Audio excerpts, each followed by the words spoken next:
Everyone in the town of Graymore knew one rule: never, ever stay in the Keller house after midnight.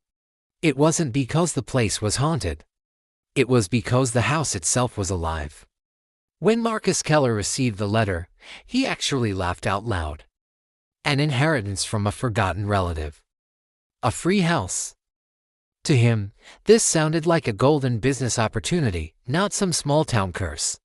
The house stood alone on a hill, a dark silhouette against the sky, surrounded by dead trees and grass that had long given up on growing. Its windows were like black, empty eyes. The front door was slightly ajar, almost as if it were waiting for him. The very moment Marcus stepped over the threshold, the door slammed shut behind him with a sound that echoed through the silence.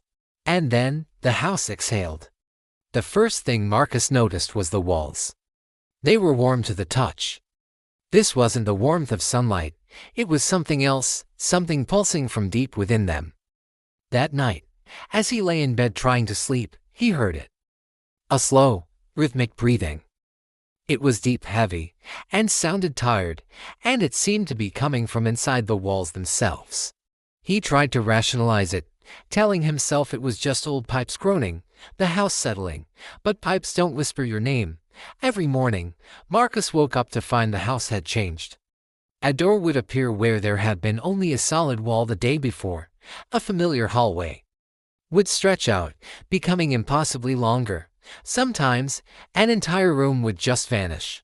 He started drawing maps, trying to keep track of the layout, but by nightfall, his maps were always useless. The house was a constantly shifting labyrinth, playing games with his perception of reality. On the third night, his desperate explorations led him to a room with no door. The only way in or out was through a single, large, ornate mirror. He looked into it and saw his own reflection, standing there in the strange, silent room. But as he stared, he noticed something terrifying. Behind his reflection, there was another version of him. And this one was smiling.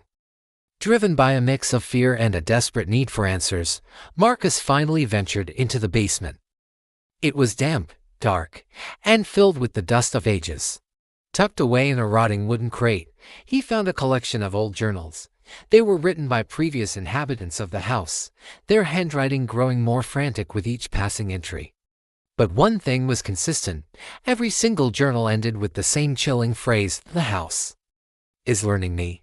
He found one entry that stopped abruptly, mid-sentence. It read, "It knows how I breathe now. I think it wants to." The rest of the page was torn away. That night, Marcus finally heard the full voice. It wasn't just whispers anymore. It was clear, coherent speech, echoing from the very structure around him. "The house is built from people," the voice said, a chilling chorus of many voices speaking as one. As the words settled in the air, the walls began to shift and part. They opened like flesh. And inside them, Marcus saw faces, dozens of them, their expressions frozen in a silent scream. Their chests rising and falling with that same slow, tired breath. The house wasn't made of stone and wood. It was built from stolen memories, living flesh, and absorbed identities. The voice spoke to him again, its tone now calm, almost reasonable. "You have a choice," it said. "Leave, and you will forget who you are. Your identity will unravel until nothing is left. Stay, and you will become part of us. You will never be alone again." As the offer hung in the air, Marcus felt his own mind begin to slip.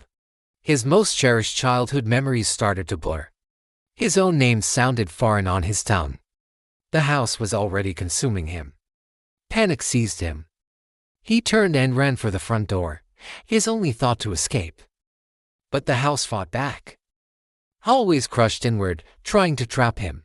The floor tilted violently beneath his feet, throwing him off balance. And then, standing between him and the door, the mirror version of himself appeared again. It looked at him with empty eyes and said, "It's too late. You already stayed." As the words echoed, the real Marcus felt a profound weakness wash over him, his strength draining away as if being siphoned. The house took one final deep, satisfying inhale. The next morning, the neighbors saw Marcus Keller walk out of the house. He seemed calm, composed. He smiled politely and waved, even mentioning to one of them that he was planning on selling the property soon. But if you looked closely, you would have seen it. His eyes were vacant. They didn't seem to recognize the morning light. Weeks later, a new owner moved into the Keller house, a young woman excited for her new beginning. On her very first night, as she lay in the quiet darkness, she heard it, a slow, steady breathing coming from the walls, and then a man's voice, whispering gently in her ear, "Welcome home. The Keller house still stands on that lonely hill. It doesn't kill its occupants. It's far more patient, and far more terrifying than that. It replaces them." Thank you for watching. If you enjoyed this story, don't forget to like, subscribe, and hit that notification bell for more tales from the shadows.